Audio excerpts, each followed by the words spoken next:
타이거 차이나 전기차 솔렉티브 ETF가 고점 대비해서 47%나 주가 하락이 일어나고 있습니다.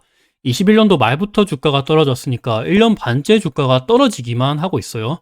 물론 이때 주가가 좀 오르긴 했는데 이때는 탄산리튬 가격이 실제로 많이 올랐기 때문에 그런 거고, 최근 들어서는 뒤에서 다시 보시겠지만 탄산리튬 가격이 진짜 미친 듯이 떨어지고 있는 상태입니다. 중국의 탄산리튬 가격이 고점 대비해서 70%나 하락을 하고 있습니다. 앞서 보셨던 주가의 반등은 이때여서, 이때는 실제로 탄산리튬 가격이 올라서 그렇게 주가가 올랐었던 거고, 최근 들어서는 진짜 어디까지 빠질지 모르는데 계속해서 떨어지고 있습니다. 아무래도 중국 배터리 LFP의 원재료가 되는 탄산리튬 가격이 많이 떨어지면 결국에는 이 리튬, 광물이랑 소재, 배터리 이런 것들이 가격 연동이 되기 때문에 추후에 소재랑 배터리 가격도 많이 떨어질 수가 있습니다. 보통 소재 가격은 광물 대비해서 3개월 후에 이 가격이 따라가는 경향이 있고, 배터리 가격은 6개월 뒤에 따라가는 경향이 있습니다. 22년도 말부터 떨어졌으니까 아무래도 이제부터는 소재 가격이 확실히 영향을 받을 것이라고 생각이 되고 있고, 배터리 가격도 얼마 안 남았어요. 이 부분이 조금 걱정되는 면이 있고, 그리고 최근 들어서 전 세계적으로 리튬 광산이 그렇게 많이 발견이 되고 있습니다. 이란에서도 발견되고 있고, 인도, 원래는 남미 쪽에서 많이 발견이 됐고, 남미 쪽에 리튬 카르텔을 형성한다라는 이야기도 많듯이 페루, 칠레, 볼리비아, 아르헨티나 이런 쪽에서 많을 거라고 생각을 했던 게 이제는 아시아, 중동 이런 쪽에서도 발견이 되고 있습니다. 심지어 우리나라에서 최근에 강원도랑 울진에서도 발견됐다라는 이야기도 나오고 있어요. 공급이 많아지면 당연히 가격은 하락하게 되고, 이렇게 되면 배터리 소재 쪽으로도 좀 안 좋을 수가 있기 때문에 이런 점은 좀 걱정이 되기는 합니다. 그래도 결국에는 전기차 시장이 계속해서 확장을 할 것은 분명하기 때문에 이러한 부분들을 어느 정도 상쇄를 해주면 좋을 것 같아요. 그리고 중국은 워낙 치킨 게임에 있어서 유명한 국가이기 때문에 예전에 우리나라 관련돼서도 아직까지 진행 중이지만 폴리실리콘이라든지 조선, 철강 이런 쪽으로 다 치킨 게임을 거쳤죠. 리튬 쪽으로도 좀 이럴 가능성이 크지 않을까라는 걱정도 들기는 합니다. 그리고 또 하나 더, 2023년부터 중국의 전기차 구매 보조금이 완전 폐지가 됐죠.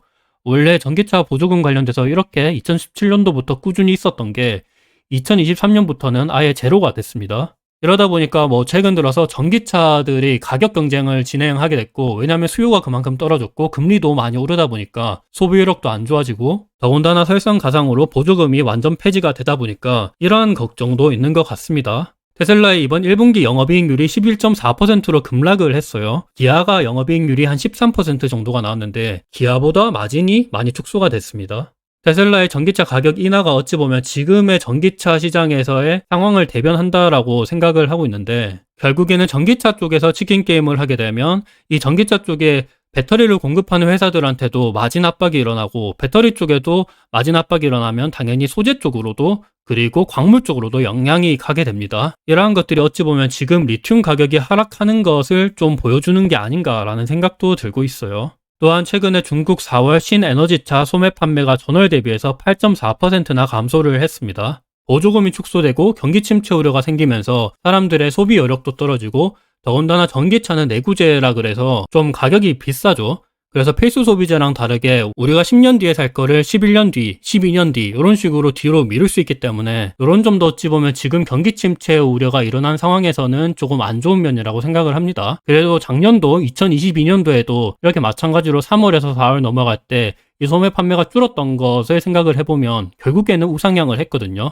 그래서 지금의 하락도 일시적이지 않을까라는 기대도 하고 있습니다.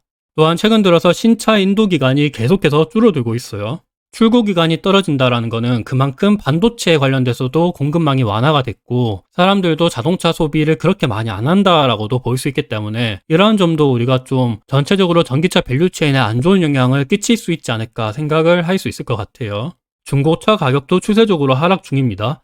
최근 들어서 조금은 반등을 했지만 추세적으로는 하락하지 않을까 생각이 들고 있어요. 테슬라를 필두로 한 전기차 치킨 게임뿐만이 아니라 CATL을 필두로 한 배터리 치킨 게임도 일어날 것 같은 느낌도 듭니다. 실제로 CATL이 배터리 가격을 인하하고 있죠. 핵심 소재 가격도 하락하고 배터리 가격도 하고 전기차 가격도 하락하면 전기차 밸류체인 자체적으로도 좀 안 좋은 영향이 많기 때문에 이 점도 우리가 한번 눈여겨봐야 될 것 같습니다. 소재 가격이 하락하고 있고 자원 발굴은 상대적으로 많이 되고 있어요. 중국의 배터리 재고도 많다 그러죠. 최근 들어 뉴스에서는 배터리 공급 과잉, 리튬 생산 과잉 이런 이야기도 많이 나오고 있습니다. 그래도 최근 발표된 중국의 1분기 GDP가 예측치 대비해서 굉장히 잘 나왔어요. 예측치는 4%였는데 올해 YOY 기준으로 4.5%가 나왔습니다. 코로나 봉쇄령 때문에 GDP가 이렇게 많이 떨어졌었는데 그 후로 다시 반등을 했고 최근 들어서도 다시금 반등을 할 것이라는 이야기도 많이 나오고 있어요. 인프라 투자 관련돼서도 2,500억 이상 투자를 하겠다라 그러고 실제로 컨스트럭션 PMI 지수 같은 경우는 계속해서 우상향을 하고 있습니다. 지준율도 계속해서 하락을 하고 있고 중국 정부 입장에서는 중국 경제를 살리기 위해서 계속 노력을 하고 있기 때문에 이 점은 우리가 한번 관심 가져서 보면 될 것 같습니다. 그리고 중국은 자금력이 이미 많고 밸류체인을 이미 다 깔아놨기 때문에 이 배터리 치킨 게임을 장기화가 진행이 된다 그러면 결국에는 고점을 차지할 수 있지 않을까 생각을 하고 있어요. 또한 2분기부터 리튬 가격이 반등할 것이라는 시각도 많습니다. 지금은 리튬 가격이 쭉 떨어지고 있지만 앞으로는 금리 인하 기대감이 생기면서 다시 이 소비가 늘어날 것이라고 기대를 하고 있고 결국에는 전기차 시장 자체가 지금은 초기 단계이기 때문에 다들 공장을 설립하고 생산을 끌어올리고 이러면서 생산을 많이 늘리고 있는데 나중에는 소비를 예측하고 지금의 반도체처럼 사이클을 그루면서 움직일 수 있기 때문에 언젠가는 이것이 반등을 하면 중국 전기차 배터리, 소재 관련돼서도 좀 좋은 흐름을 보이지 않을까 생각을 하고 있습니다. 결국에는 금리 인하가 도대체 언제 될 건지가 관건인데 사실 미국은 이미 수출하기가 좀 힘들다고 생각을 해서 유럽 같은 경우를 봐야 되는데 유럽의 기준금리가 3.5%고 현재 물가가 많이 잡혔기 때문에 이번 금리 인상이 좀 마지막이 되지 않을까 생각을 하고 있어요. 실제로 중국의 수출 데이터가 굉장히 많이 찍히고 있고 이 수출을 받아주는 쪽이 유럽이 잘 사고 있습니다. 미국과 중국 사이에서 유럽은 그래도 나름 실리를 추구하고 있어서 중국과도 어느 정도 좀 완전히 방향을 반대로 하는 것은 아니어서 유럽의 경기 흐름이 좋아지면 중국한테도 이득이 되지 않을까 생각을 합니다. 유럽 같은 경우는 관광이 발달되는데 중국이 리오프닝을 하면서 유럽 쪽으로 관광 수요가 많이 생기고 있고 이러한 점은 유럽 증시가 지금 역사적인 고점을 뚫고 있다는 점에서도 우리가 확인을 할 수 있습니다. 프랑스랑 독일 같은 경우가 무역 수지가 굉장히 잘 나오고 있고 럭셔리 업체 LVMH 같은 경우도 지금 역사적인 고점을 달성하고 있습니다. 결국에는 중국 전기차 시장은 유럽을 좀 바라보는 게 맞을 것 같아요. 중국 대출 우대금리 LPR도 추가 인하가 관건입니다. 지금은 미국이랑 중국의 기준금리 차이가 좀 크고 위안화가 달러화 대비해서 좀 약세를 받을 것이라는 우려 때문에 LPR 추가 인하가 그렇게까지는 진행이 되고 있진 않지만 그리고 더군다나 GDP가 생각보다 잘 나오고 있기 때문에 추가 인하에 대한 이야기는 없지만 언젠가는 미국이 기준금리를 떨어뜨리면 이것도 추가 인하를 할 수 있다는 것 때문에 소비 여력도 더 많이 올라갔지 않을까 기대를 하고 있습니다. 또한 전 세계적으로 미국을 중심으로 해서 중국을 따돌리려고 하는 움직임도 많이 보이고 있는데 어찌 보면 최근에 주가 하락의 근본적인 이유이기도 하죠. 그래도 중국 자체적으로는 동맹국을 찾으면서 지금 잘하고 있는 모습을 보이고 있는 것 같아요.